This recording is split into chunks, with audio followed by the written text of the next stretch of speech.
মাথার উপরে ফ্যান ঘুরলেও স্বস্তি মিলছিল না তাতে। ক্লাসের শিক্ষার্থীরা কেউ হাত পাখা, কেউ ছোট চার্জার ফ্যান, কেউ বা বই খাতা দিয়ে বাতাস করে স্বস্তির চেষ্টা করছেন। আবার কেউ কেউ ক্লাসের ফাঁকে একটু সুযোগ পেলেই ছুটে যাচ্ছেন পানি পান করতে। সরকারি সিদ্ধান্ত অনুযায়ী রোববার থেকে শুরু হয়েছে দেশের সব শিক্ষা প্রতিষ্ঠানের শিক্ষা কার্যক্রম। প্রথম দিন স্কুলগুলোতে শিক্ষার্থীদের উপস্থিতি ছিল তুলনামূলক কম। খুলনার বিভিন্ন স্কুলে সকাল 7টা থেকে শুরু হয় ক্লাস। অসহনীয় গরমের মধ্যেই শিক্ষার্থীরা ক্লাস করেন।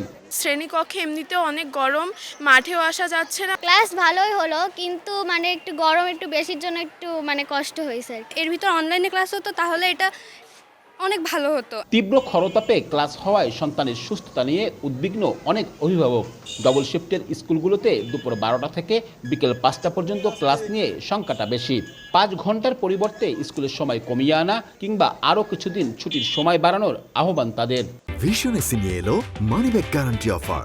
1 মাস ব্যবহার করে সন্তুষ্ট না হলে সম্পূর্ণ টাকা ফেরত। বাচ্চারা 3 ঘন্টা যদি স্কুল হয় ওটা সহ্য করতে পারবে, 5 ঘন্টা এটা ওদের জন্য একটু টাফ হয়ে যায়। এই বন্ধরা মনে করেন আর এক সপ্তাহ দিলেই একটু কম হতো নাকি, তীব্র চাপ তো, প্রচণ্ড গরম। বাচ্চারা সুস্থ থাকাটা সবচেয়ে জরুরি বেশি অবস্থায়। সেক্ষেত্রে একটু আবহাওয়া শিথিল হলে স্কুলটা খুলুক, দেন সেটা বেটার বোধ হয় বাচ্চাদের জন্য।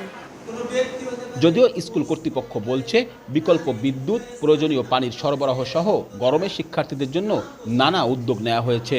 এখন আমাদের হিট ওয়েভের ভিতর দিয়ে যাচ্ছে, এটা আমরা মোকাবেলা করব এবং ছাত্রীদেরকে আমরা সেভাবে নির্দেশনা দিচ্ছি ক্লাসে ক্লাসে। যদি গরমে তাদের অনেক অসুবিধা হয়, আপাতত তাদের কেসটা না পড়লেও চলবে, তারা স্যান্ডেল পরেও স্কুলে আসতে পারবে। 3, 4, 5 ওরা স্কার্ফ না পড়লেও চলবে। তবে সিদ্ধান্ত অনুযায়ী কোনো স্কুলে হয়নি অ্যাসেম্বলি। আব্দুল্লাহ আল মামুন রুবেল, সময় সংবাদ, খুলনা।